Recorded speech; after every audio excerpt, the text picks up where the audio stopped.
na guys, binabakbakan na ni Attorney Rowena Guanzon, Philippine Commissioner on Election, si Pangulong Bongbong Marcos Jr. sa kanyang pagkabangag o paggagamit sa illegal drugs. At makikita raw rito ang epektos benedictus ng isang illegal drugs ay ang sanhi ng pagkangiwi ni BBM. Kaya po, kayo, huwag kayong sisimot ng pulburon. Nakakabobo talaga pag sinisingot. None of the, not the to return to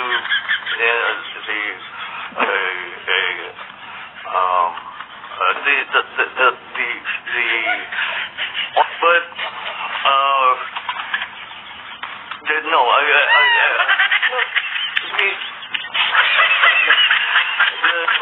Why, that's fine. to return to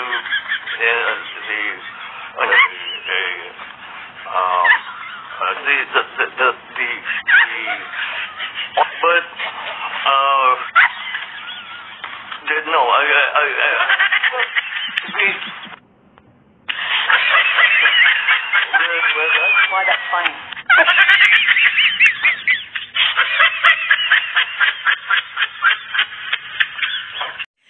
Pinaliwanag din ni Attorney Rowena Guanzon ang difference between cocaine and fentanyl.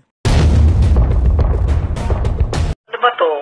Labanan ng mga fentanyl versus cocaine. Kasi pag nakikinig ako sa kanila, parang mga doktor sila. Parang, well, he's been taking fentanyl for, several years now, so,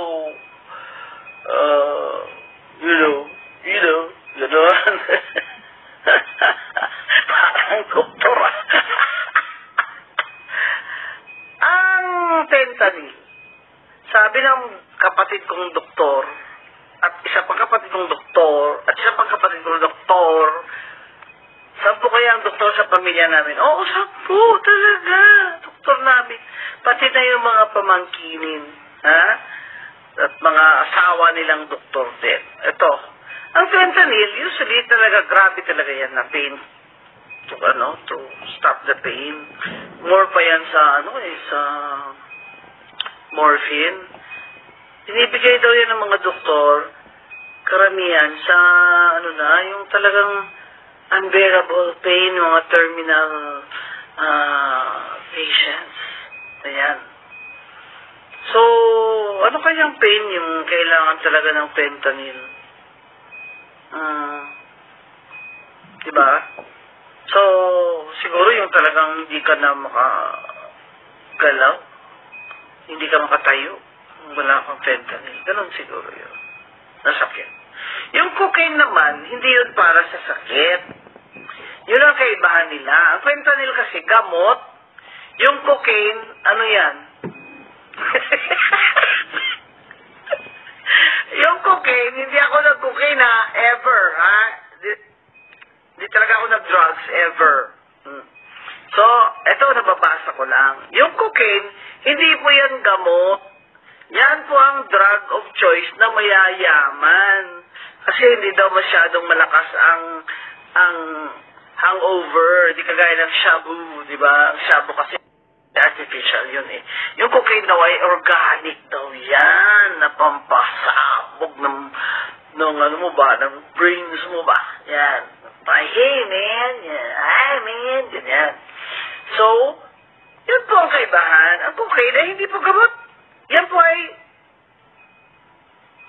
illegal drugs. Yan. Ang fentanyl ay legal drug. Yan. Pama na? O, sige. Ano pa? Mag-isip ka pa o ano pang kaibahan yan? Tsaka yung cocaine, ang resulta niyan, ganito.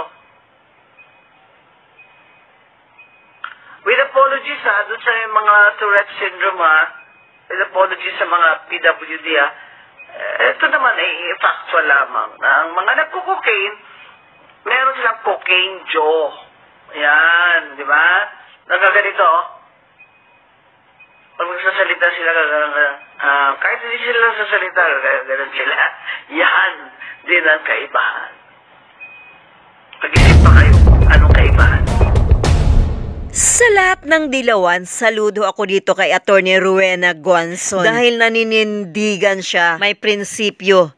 Hindi katulad ng ibang dilawan dyan na sumanib na under Addictus Benedictus. Nakakahiya sila. At yung dating dilawan ay naging pinklawan. And ngayon, ang plano na naman nila, ito na naman yung kulay daw nila ha. Ayan, magpapakabanal na raw sila. Diretso inodoro na. Ayan, purely heart raw ko no. Totoo ba talaga yan? Kung ano-ano nilang kulay ang ginagamit nyo eh. Hindi pa rin effective yan. Kahit magpakabanal kayo sa kulay nyo. Walang effect yan sa Pilipino. Ang gagawin nyo, magpakatao kayo. At magsilbi kayo sa taong bayan. Hindi yung tuso ang dating nyo. Maninira kayo ng kapwa nyo. Kaya good luck na lang sa inyo.